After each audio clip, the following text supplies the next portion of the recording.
Hi folks, welcome to another beer review, and today we're going over to the iconic Stone Brewery, or is it Stone Brewing? I can never remember the proper full name, doesn't really matter. And we're having a look at a can of the Stone IPA, 6.9% ABV in a 19.2 fluid ounce can. And I know what you're thinking, I wonder how much of that he could fit up his arse. But yeah, anyway, I believe this is brewed in California, made in the USA, and then obviously imported over. But yeah, pick this up from Asda, of all places, for £3. And yeah, it's definitely imported because it's got one of those little patronising stickers on there. But yeah, an absolute, pardon the pun, stone cold classic, West Coast, 1 pint, 3.2 fluid ounces. So yeah. Anyway, it's a big boy, very big boy, a beer that needs no introduction. It's been a long time since I've had this. I think the last time I had it was a few years ago when Stone Berlin was a thing, until Brewdog destroyed that and bought the premises and turned it into a absolute shithole, because the place that Stone Berlin had, this like old warehouse factory thing, was absolutely stunning. But we all know what Brewdog are like, and they just destroy everything that they touch. I don't know if Stone Berlin is still a thing. I'm not too sure. Probably should have checked. But yeah, so we've been getting a fair bit of Stone in like the bottle shops and online retailers, which has been good to experience, because I never really made the most of it when, you know, the big bomber bottles were coming over on a semi-regular basis. And yeah, so looking forward to try this one. Looks like a classic West Coast to me. Amber, golden, nice clarity to it. Two things worth a slightly off-white head. And yeah, I think that I've talked about a lot on this channel is about how contemporary West Coast IPAs don't taste like I remember, you know, West Coast IPAs tasting. And I think a lot of the time you have to go to breweries like this. You have to go to your Sierra Nevadas as well and that sort of thing. And the closest that we get in the UK is when someone brews like a red IPA. And it's just like, why can't you do that in a normal West Coast IPA? Saying that, I did just drink this. Didn't do a review of it. That's Thornbridge in collaboration with Stone, West Side Glory. It was a stand-up beer, but not very West Coast at all. So, yeah, I thought it makes no sense. Don't need to buy another can of that for review, because it's not going to be an interesting review. And I'm starting to have like a zero tolerance policy on the channel. In fact, I've tried to review about 3 or 4 beers since the new year, and because they've been all right beers and not bad, not really good, just okay, I thought, who the fuck wants to part with their money to just drink an okay beer? Not that my opinion on anything should influence your opinions and your buying choices. So I'm only going to keep videos uploaded if the beer's either really good or really bad, because at least it's something to talk about, and at least that way you know to avoid it. Again, not that you should ever take what I say with any sort of importance. But yeah, I'm really intrigued to see what this tastes like in 2025. I'm not sure what the agreement is. I mean, it would make sense if Stone went to a bit of like a Sierra Nevada. We mentioned them twice in a Stone video now. Sort of business model with having American brewed stuff imported directly to the UK through their own channels and then sold on to the UK market. I'm not sure what's the who's involved in Sierra Nevada's UK side of the business, but you're getting some really interesting beers that you wouldn't have usually got on such a regular basis. So maybe Stone have got something like that in place. But yeah, the fact that you can get a massive fuck off can of Stone IPA from a UK supermarket, it's either a really good thing or a really awful thing, depending on which side of the fence you're on. I'm someone who's got splinters in my arse because the whole debate about supermarket beers is so fucking boring to me. Quite frankly, I don't care. If I can get access to good quality beer when I'm doing my weekly shop, I'm all for it. I'm still going to be supporting the independent retailers as much as I can. But yeah, I just couldn't give a flying fuck. I'm not in that industry. I don't personally think the whole rise of the supermarket beers has negatively affected that side of things. There could be statistics, figures, sales numbers that will completely contradict that. But yeah, just let people make their own informed decisions on where they purchase their beer from and who they purchase their beer from and which breweries they drink from, instead of trying to vilify them, because you're just making yourself look out to be a massive prick. And that whole gatekeeping debate is just fueled by that nonsense. You shouldn't give a shit where other people are buying their beers from. Just you focus on your buying habits. And if you just want to purely support independent bottle shops, online retailers, breweries directly, you do it. But don't vilify people who might not be able to, do that Trembling Mammoths order on a, bi-weekly basis or once a month.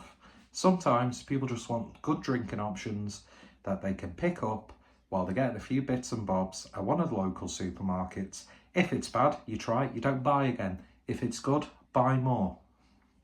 So, yeah. I'm sick to death, even though I bring it up every time whenever there's a supermarket beer. I couldn't give a flying fuck that this is purchased from a supermarket. For me personally, I think it's a good thing until I've drank it. If it's really bad, well, if it's bad, I'll still upload it. If it's alright, I probably won't upload it. So if you've seen it, I've uploaded it. But yeah, in this cost of living crisis and some UK breweries charging extortionate amounts for their beers when they really can't justify it, and I'm talking about like cult classic breweries here. Steady Rolling Man, that's not the brewery, that's the beer. I mean, who the fuck wants to pay nearly £6 for a pale ale that's brewed in the UK? Do you know what I mean? Given the choice, this is prior to tasting it, £3 for that or £6 nearly, depending on where you get it from, for Steady Rolling Man, which consistency has not been really good in the last couple of years for Daya. But they still, every now and then, produce an absolute barnstormer, like Saturated in Citra, which was probably one of my, if not my favourite beer of 2024. So I'm not going to throw shade on Daya because I still buy them, but I'm just so sick to death of people being absolute elitist gatekeeping cunts on something that they're just solely a consumer. The industry doesn't give a flying fuck, as they're taking your money. And yeah, you're sustaining hard work in independence, that's great. But when you start going, no, it's like, just shut the fuck up, really. Please, just shut the fuck up. Anyway, beer looks good. Let's see what it smells like. A little bit marmalade-y. Sort of like sweet pine tar character as well. It's not the most aromatic of West Coast. It's rather quite subtle. But nothing has to have like cartoon smoke coming out of the glass all the time. A little bit of maltiness there, a little bit of breadiness. But just the right amount of hoppiness, so you know that it's going to be a little bit of a hoppier beer. It smells perfectly fine. Let's give it a taste. Cheers, everyone.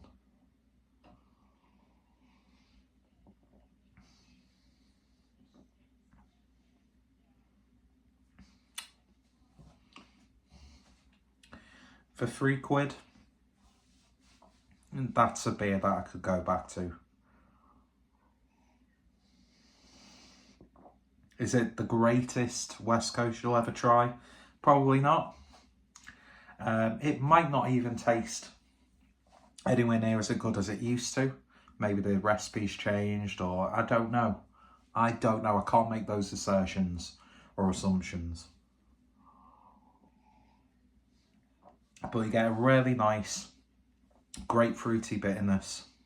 There's that little bit of savoury, woody, piney, tar character to it. Nice crisp body. It almost takes you back. It almost. That like classic Americana craft. And you get that with this. You get that slight feeling.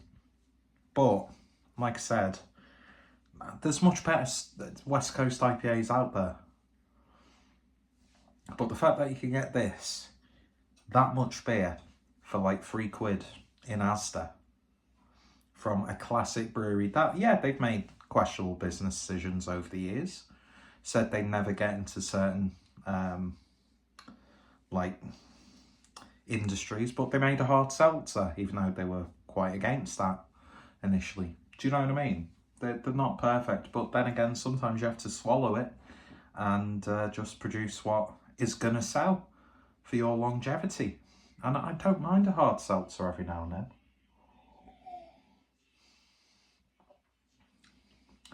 But yeah, I can't really pick out too many faults with that, to be honest. And I'm sure cans of that will show up in independent retailers as well. I'm not sure what the pricing structure would be. I think that's all down to the place where you purchase it from. And if you like that bitterness that grows and lingers on the back end, this is definitely delivering that, to the point where it's almost dry, but it just makes you want to have another sip. And is that not fundamentally what you want with any sort of thing that you consume? But yeah, do you know what? I wouldn't purposely go out of my way to go to Wigan Asda to pick up another can, because my local Asda doesn't stock this. But if I was there, it's not part of the like 4 for 3 offer either. It's its own, individual thing in the selection. I'd still probably pick up 3 or 4 cans of that. 3 or 4 cans of that for in and around £12. It's like 2 cans of beer in one, really. So, if you're watching a football, a sporting event, or, I don't know, watching innocent people get terrorised, it's completely up to you what you do in your spare time. And, you've got a lot of stuff to stick up your arse when you're finished. So what more could you want? But yeah, I'm under no illusions. It's not like a 10 out of 10 by any stretch. And like I said, it might be a little bit different to what this beer used to be like. But then again, we've come so far where everything now is just like fruit juice. Where breweries are masking their... But mind you, you've still got to be very good to make a good IPA. I don't like that argument, actually, where people say, oh, they're just throwing hops in it to cover up the imperfections. It's like, all right, yeah, I suppose you can do that with hops. I'm not a brewer. I don't know. But, yeah, I'm happy with that. It's not the best stone beer that I've had recently.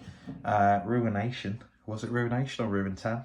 That was fantastic. Picked that up a little while ago, and that was like proper old school, big, bold, in your face West Coast. And they've still got it. I know they're overshadowed now by a massive, market.